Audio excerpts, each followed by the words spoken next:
Selamat pagi, hari ini kita belajar prakarya enak dengan judul proses produksi kerajinan bahan limbah lunak ya. Jadi Miss harapkan semua anak kelas 7 didengarkan penjelasan Miss dari awal hingga akhir. Dan jangan lupa dicatat setiap materi yang udah Miss sampaikan. Nah, jadi untuk penggolongan hasil limbah lunak organik yang dapat dijadikan bahan baku produk kerajinan itu yang pertama untuk daerah pesisir ya, pesisir pantai atau daerah laut. Limbah lunak organik ini yang banyak itu adalah sabut kelapa dan daun kelapa ya. Jadi ini ada Miss kasih tunjuk gambarnya ya. Ini merupakan sabut kelapa. Nah, untuk daerah pegunungan ya nak ya, limbah lunak organik yang banyak itu dihasilkan. Yang pertama ada kulit jagung, kulit bawang, kulit kacang, kulit biji-bijian, kulit buah, seperti kulit salak atau kulit pete Cina. Nah, jadi untuk kulit kacang, kulit bawang, kulit jagung kamu sudah pernah lihat ya. Nah, jadi ini Miss kasih tunjuk gambar dari kulit pete Cina. Mungkin kamu sudah pernah melihat tumbuhan tersebut.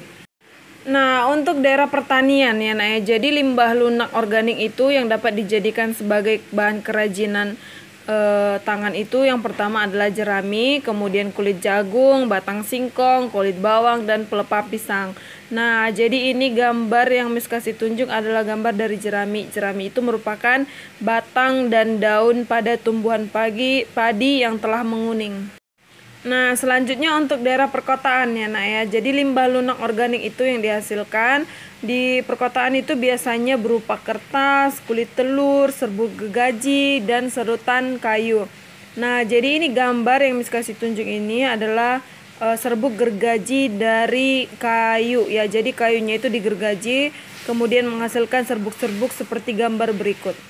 Nah, jadi untuk proses pengolahan limbah bahan lunak itu nak yang pertama adalah pemilahan bahan limbah lunak ya.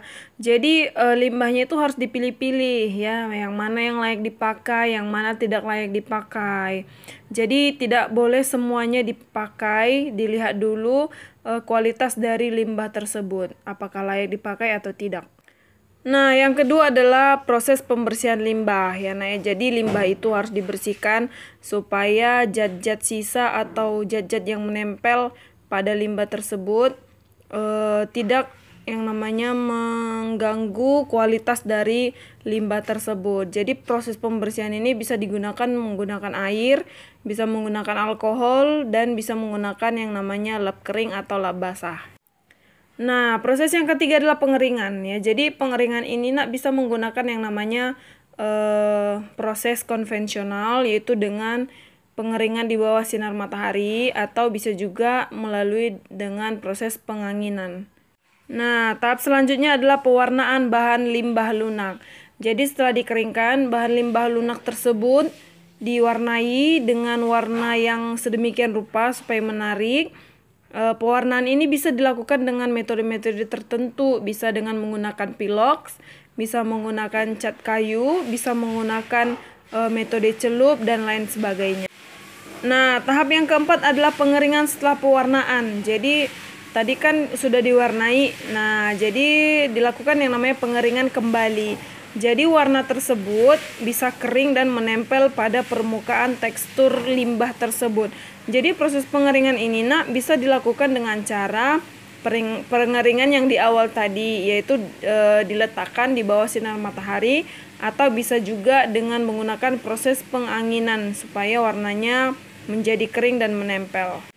Nah, untuk tahap terakhir adalah penghalusan bahan agar siap dipakai. Namun beberapa limbah ada juga yang tidak diperlukan yang namanya proses penghalusan ya.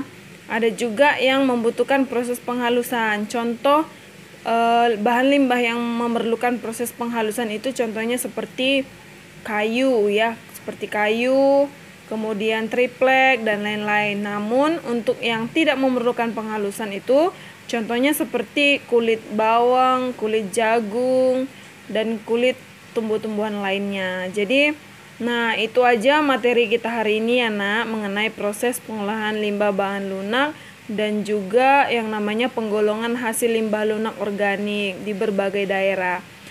Nah, jadi jangan lupa dicatat materinya. Nah, ini ada tugas Miss kasih, silahkan dikerjakan nak, jangan lupa dikirim ke WhatsApp pribadi Miss ya.